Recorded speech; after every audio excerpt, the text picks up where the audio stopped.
This baby, barely born, can already understand his parents' conversations. He watches his mom change his soaked diapers and sneaks peeks at his dad fighting monsters, secretly studying combat skills. His name is Arthur. Just a few months old, he's already escaping his crib. He dodges his mom while she's busy with chores and sneaks to the bookshelf, poring over magic tomes bigger than he is. Most people awaken their magical talent at 20. Arthur, barely able to talk or walk, masters magic in record time, and accidentally blows up his house. When his parents find him, he's floating in midair, powered by raw magic. And that's just the start. In his first fight, Arthur slices through his father's weapon, showing strength far beyond his age. His parents, seasoned adventurers, are floored. By age 4, Arthur's sparring with warriors, outrunning assassins, and even in a hopeless battle against 100 foes, he takes down the enemy mage in a blaze of mutual destruction. To unravel the mystery of this kid, we need to go back to his past life. Arthur came from a world without magic, only advanced tech. An orphan from the slums, he clawed his way up through brute force and cunning, waging wars until he stood at the pinnacle as the mightiest king.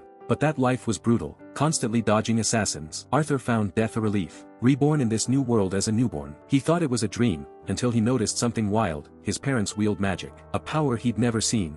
This world teems with monsters and adventurers, some so strong they rival fighter jets. Arthur feels a spark of joy, thrilled by this strange world and the warmth of family. In his past life, he knew only bloodshed and betrayal, with no one to trust. Now, he has Reynolds and Alice, parents who adore him. Arthur cherishes this new life. While other babies are busy wetting diapers, he's training his bladder control and devouring books about this world. The continent is home to humans, elves, and dwarves, all thriving on magic with no trace of tech. Magic splits into two types: sorcerers like Alice, who summon elemental attacks or support spells, and warriors like Reynolds, who enhance their bodies for battle. As a former king, Arthur's knowledge is vast. His old world had weaker supernatural forces, but he blends that insight with this world's magic. He seizes every chance to learn from warriors and sorcerers, though his parents often interrupt, hoping he'll stay their little boy a bit longer. Raised in an orphanage, Arthur once saw family as a luxury. Maybe the god sensed his longing, granting him this life as a gift. Bathed in his parents' love, the once mighty king now giggles and acts cute, even using his charm to sneak more time with magic books. Years ahead of his peers, he awakens his magic early. Reynolds and Alice stare at their ruined house and their floating son. Their first thought isn't shock or pride, it's relief that Arthur's safe. Tears stream down Alice's face, landing on Arthur's cheeks. He cries too, unstoppable. He can fend off any emotion, but family, that's his weakness. Arthur doesn't let family ties slow his grind. His past life taught him that the weak get crushed. To protect those he loves, he needs to be stronger. Reynolds is stunned. At 4, Arthur's already terrifyingly powerful. In their first sparring match, Arthur snaps his dad's weapon in half. This sparks a rift between Reynolds and Alice. Reynolds wants to send Arthur to train with elites for a brighter future. Alice, worried he's too young to fend for himself, refuses to let him go. Sensing the tension, Arthur suggests they all travel together. His parents, unable to part with him, agree instantly. They call on old adventurer allies to escort them to a distant city. The team's stacked, every class covered. Most are warm toward Arthur, except for Jasmine, the quiet assassin who keeps her distance. The journey opens Arthur's eyes. In his past life, he zipped around in high-speed airships. Now, a slow carriage lets him soak in the scenery. Reynolds and Alice's caution proves wise. On day 1, monsters attack, the team's synergy shines, and the weak creatures fall in 3 rounds, ending up as dinner. The trip reveals something else. Alice is a rare healing mage. Her powers are so valuable she hides them from strangers to avoid being snatched by shady organizations. She fled to the countryside for peace. After dinner, the warrior Adam spars with Arthur.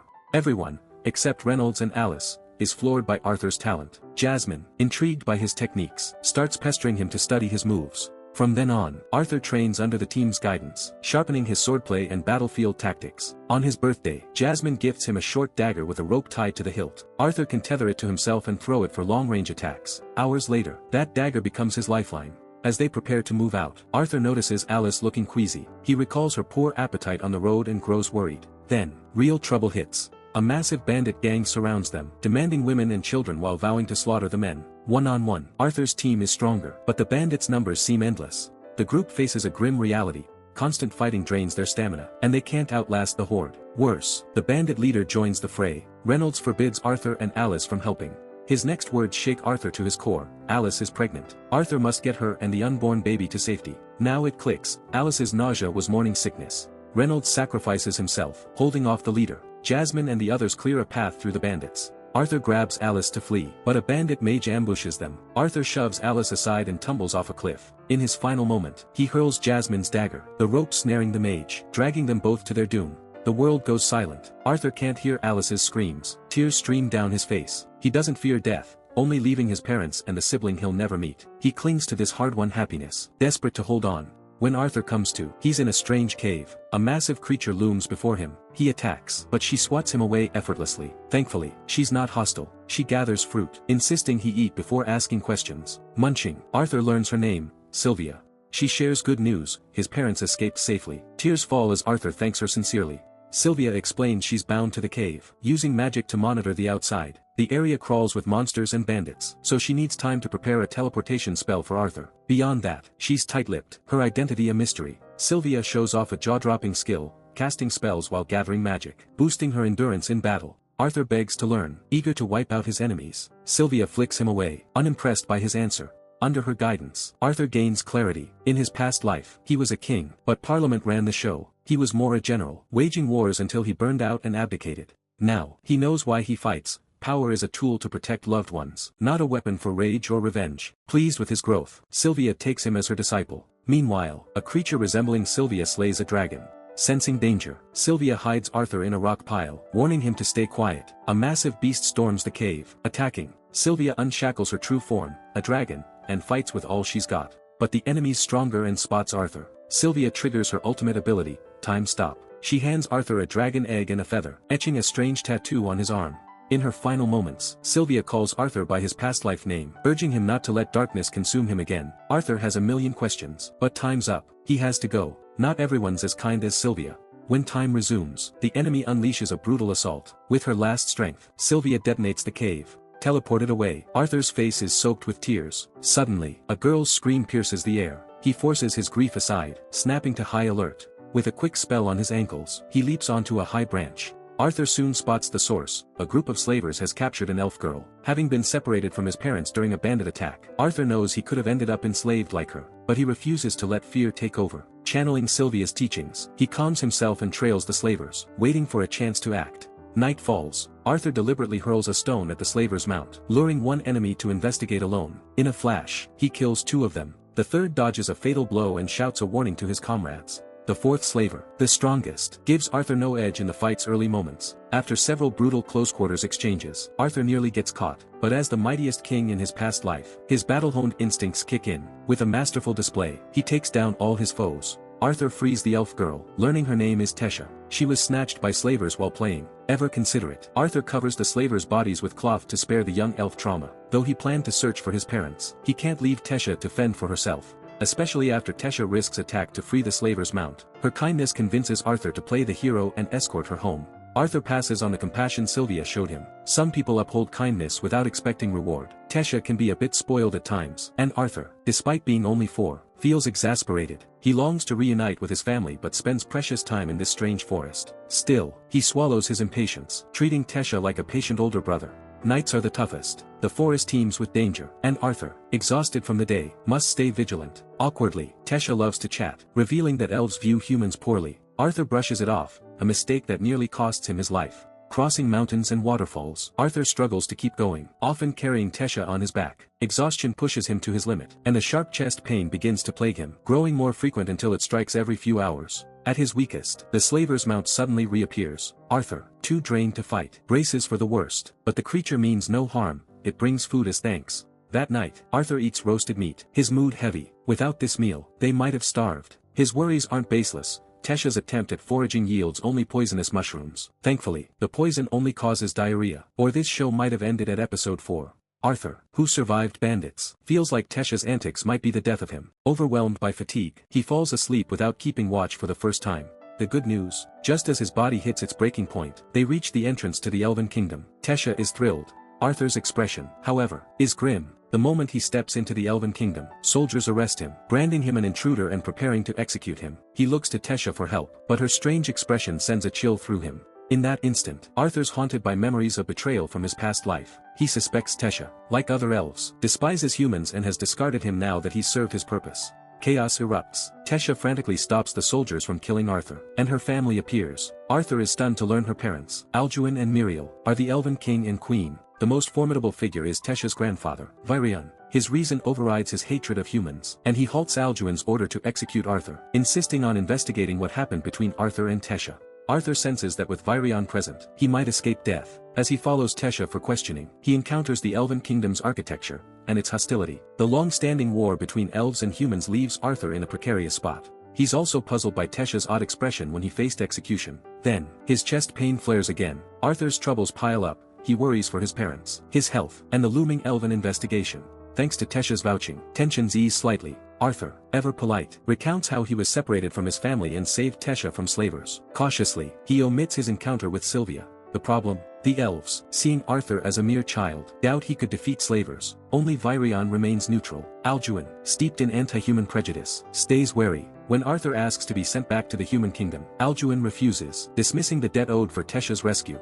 Tesha glares fiercely at her father, forcing him to relent. The elves reveal a portal to the human kingdom, used only for human-elf-dwarf summits, which won't open for another 5 years. Desperate to find his parents, Arthur refuses to wait. Alduin shifts tactics, offering to send elven soldiers to escort him. Just then, Virion notices Arthur clutching his chest. That night, the pain worsens. Arthur steps outside for fresh air, hoping to ease it. He spots Tesha with her parents, their warmth a stark contrast to his loneliness. Tesha notices his gloom and, to cheer him up, playfully squishes his face. Arthur regrets suspecting Tesha of betrayal. Her pure kindness proves she'd never harm him. His past life's betrayals have made him overly suspicious. Suddenly, Virion feigns an attack on Tesha, confirming Arthur's magical talent. Virion tosses Arthur a sword to test his true strength. During their clash, Virion is astonished. Arthur's combat skills, paired with his talent, surpass many seasoned warriors. He even protects Tesha mid-fight. In a moment of carelessness, Virion is outmaneuvered by Arthur's sneak attack. Virion, eager for another round, is stopped by Tesha. He admires Arthur and hints at taking him as a student, warning that refusal means death.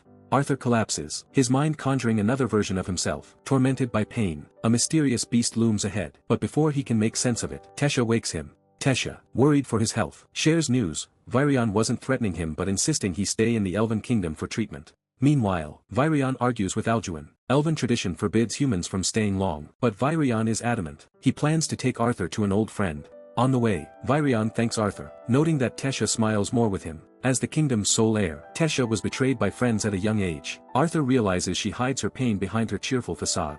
They meet Virion's friend, Linnea, who, like Arthur's mother, Alice, wields rare magic beyond the 4 elements. Linnea instructs Arthur to gaze into a basin of water and picture his parents. Let's check in on Alice and Reynolds. They're still consumed by grief, haunted by their separation from Arthur. Reynolds drowns his pain in alcohol, while Alice weeps daily. After parting with their companions, they try to move forward, but thoughts of Arthur pierce their hearts with guilt and longing. Arthur's voice suddenly reaches them, startling them into thinking it's a ghost. He explains he must stay in the Elven Kingdom for treatment and urges them to stay strong. Overjoyed, Reynolds and Alice cling to hope for a reunion. As Arthur's tears fall into the water, the connection fades. He vows to grow stronger to spare his parents more pain. The final hurdle is convincing Alduin. Virion promises to oversee Arthur as his mentor, ensuring he poses no threat to the elves. Tesha stresses they owe Arthur for saving her. Under pressure from his father and daughter, Alduin relents, allowing Arthur to stay, a historic step toward human-elf harmony that would shock other kingdoms. Hand in hand with Tesha, Arthur finally takes in the Elven Kingdom's beauty. In his past life, he chased strength, neglecting life's deeper joys. His mood sours when Elven kids, raised to see humans as savages, mock Tesha for befriending him. Arthur, with his past life adult wit, won't stay quiet. He outsmarts the ringleader, Phyllis, in a verbal spar. Furious, Phyllis challenges him to a duel, threatening to tarnish Virion's name if Arthur refuses. The Elven adults, hoping to see Arthur lose, don't intervene, but the fight is one-sided. Without even using magic, Arthur knocks Phyllis out with a single punch. The gap in their skill is staggering. After these hiccups, Arthur faces a new trial. He's inherited a beast's will, causing his chest pain. It's not all bad. Training with Virion could turn this power into a weapon. Arthur is eager, sensing this life will outshine his last. Time flies, and Arthur's been training under the former elf king, Virion, for 3 years now. He's often paired with the elf princess, Tesha, for sparring sessions. Over the past 3 years, Tesha's grown a ton too. She awakened her magical power at 9, a once-in-a-century genius among the elves. This princess has gone from needing Arthur's protection to holding her own against him for dozens of rounds in a fight. After sparring, Virion gives lectures on magical knowledge. The main elemental magic types are fire, water, wind, and earth. Humans can choose one type to master, though a rare few can wield multiple elements. Arthur's beast will, buried deep inside him, hasn't fully awakened yet, and the pain in his chest has been holding back his magical growth. Now, Virion decides it's time to help awaken Arthur's beast will. What happens next shocks everyone. Arthur lets out a roar like a dragon's, and a massive surge of power sends everyone around him flying. He collapses into a coma, and Virion's face turns grim. At dusk, Arthur wakes up. Under Virion's questioning, he reveals the truth. What's inside him isn't an ordinary beast will but a dragon's will, inherited from Sylvia. Virion warns him to keep it a secret. Dragon wills are incredibly rare, and if word gets out, it'll draw dangerous attention. Virion also tells Arthur that in 4 months, a youth exchange event between humans, elves, and dwarves will take place. A portal will open, letting Arthur reunite with his family. This news catches Arthur off guard. He thought he had 2 more years of training, but now he's facing a sudden goodbye to Virion and Tesha. That night, unable to sleep, the dragon egg Sylvia gave him suddenly cracks open. A dragon hatchling emerges, and Arthur names it Sylvie, after Sylvia. Sylvie looks like a tiny kitten, and unless Arthur spills the beans, nobody would guess it's a dragon. What's cool is that, even though Sylvie can't speak human language, she can communicate basic thoughts with Arthur telepathically. The next morning, Tesha spots Sylvie and thinks she's adorable, begging to adopt the little creature. Virion, with his vast knowledge, instantly recognizes Sylvie as a dragon. He warns Arthur again to pass her off as an ordinary magical beast to outsiders. With Arthur's time in the Elven Kingdom running short, Virion kicks off some intense training. For the first time, the former Elf King shows his full strength, overwhelming Arthur with immense pressure. Now that the dragon will is awake, the pain in Arthur's chest is gone, and he throws himself into training harder than ever. As the day of his departure nears, a small incident pops up. Arthur gets provoked by Phyllis again. Compared to 3 years ago, the gap in their strength is even wider now, and Arthur easily takes down the elf boy. Phyllis respects Arthur's power, and the two clear up their misunderstanding, becoming friends. But Tesha, Arthur's other friend, isn't in high spirits. With their separation looming, she's been down, often crying alone. Arthur notices something's off with the princess and pays her a late-night visit. They return to the forest where they first met 3 years ago, hoping to create a special memory. Under the starry sky, with a campfire crackling, the boy and girl talk softly, the night breeze carrying a hint of sweetness. For once, Tesha sleeps soundly. The day of parting finally arrives. Tesha shows up at the last moment, despite her fear of goodbyes. Unable to resist seeing Arthur one more time, they share a final embrace as the portal opens. When Arthur reunites with his parents, there's a bit of awkwardness at first, followed by overwhelming joy. It's been 3 years, and all 3 of them, Arthur, Reynolds, and Alice, look different now. Arthur's got a new little sister, Eleanor, who's instantly drawn to Sylvie and warms up to Arthur because of her. Arthur shares his adventures with his parents but, for safety, leaves out his encounter with Sylvia and introduces Sylvie as just an ordinary magical beast. Reynolds fills Arthur in on his own life. He's now training security personnel at a high-end auction house and living at the home of the owner. Vincent. Magical power is divided into 5 levels, each with 3 stages. Reynolds is at level 3, stage 1, a mid-tier warrior among humans. When Reynolds hears Arthur's already at level 2, stage 3, he's thrilled. No one's jealous of their own kid, and Reynolds is itching for a sparring match with his son. Just then, Vincent returns with his wife, Tabitha, and daughter, Lilia. He and Reynolds act more like buddies than boss and employee. Sylvie's cuteness wins over Lilia, just like it did Tesha and Eleanor. Vincent's stunned to learn Arthur's magic level. Most genius teens at the Magic Academy barely reach level 2, stage 1 in their mid-teens. What he doesn't know is that Arthur's early training was slowed by his unawakened dragon will. If he'd gone all out, he'd have surpassed Reynolds already. In their sparring match, father and son start cautiously, testing each other to avoid injury. Once they confirm their strengths are close, Reynolds gets serious, his body glowing with fire element magic. In this world, every awakened warrior or mage can master one elemental magic type. Water brings crashing waves, fire delivers burns, wind summons hurricanes, and earth triggers landslides. Elemental magic at the same level is typically 3 times stronger than non-elemental magic. Arthur's on the defensive, dodging Reynolds' fiery attacks. Everyone watching assumes Arthur hasn't learned elemental magic yet. Then, a yellow glow radiates from him. This kid pulls off another surprise. Not only has he mastered elemental magic, but he's wielding both earth and fire elements, a rare dual-element user. Vincent's even more excited than Reynolds, who wouldn't want a future top-tier warrior as a friend. When he learns Arthur awakened his magic at age 3, Vincent decides to send him to the Magic Academy, with Tabitha offering to cover all his tuition. It's a smart investment. If Vincent's auction house can claim a top-tier warrior, even royalty will have to show them respect. Vincent, who's got connections with the Magic Academy's principal, promises to secure Arthur's admission. Arthur, claiming he's too tired, heads to his room to rest, subtly declining the offer without a direct response. As Arthur steps away, Lilia invites him to the kitchen. This young lady acts proper in front of her parents but is super lively in private. Arthur learns from a maid that Vincent and Tabitha want Lilia to become a mage, but she's never awakened her magical talent. Whenever Lilia feels stressed, she sneaks to the kitchen for a big meal. Arthur realizes his arrival as a genius might be putting pressure on her. Just as Arthur's thinking of ways to help Lilia, a group of old friends shows up, stealing his attention. Reynolds' adventure teammates rush over to see Arthur as soon as they hear he's back. Arthur feels their warmth, especially from Jasmine, who's like a big sister to him. The welcome Arthur gets is beyond what he expected. Tabitha takes him for a fresh haircut, and Lilia picks out new clothes for him. They visit Vincent's auction house, where Arthur gets teased by some Magic Academy students. Lilia tells him these kids act cockier than royalty, flaunting their special status. Soon, they cross paths again. Lily is trying to buy a magical beast core to help awaken her magic when she runs into the academy students at a shop. These teens are used to bullying regular folks, and Arthur's done holding back. Just as he's about to fight, Tabitha arrives. As Vincent's wife, she makes it clear who she is. The students, knowing Vincent donates heavily to the academy, back off to avoid trouble, for now. When Vincent hears about the incident, he reassures Arthur it won't affect his academy admission. Out of nowhere, Lilia confronts Vincent, asking if Arthur's enrollment will take her spot. Ignoring her parents' explanations, she retreats to the kitchen, feeling hurt. Arthur decides it's time to help Lilia snap out of it. He knows her biggest fear is losing her parents' love. At dawn, Arthur drops a bombshell on the adults. He sent Lilia to the Elven Kingdom to train, hoping it'll help her awaken her magic and meet her parents' expectations. Vincent's devastated. His only wish for Lilia was happiness, not to send her far away for grueling training.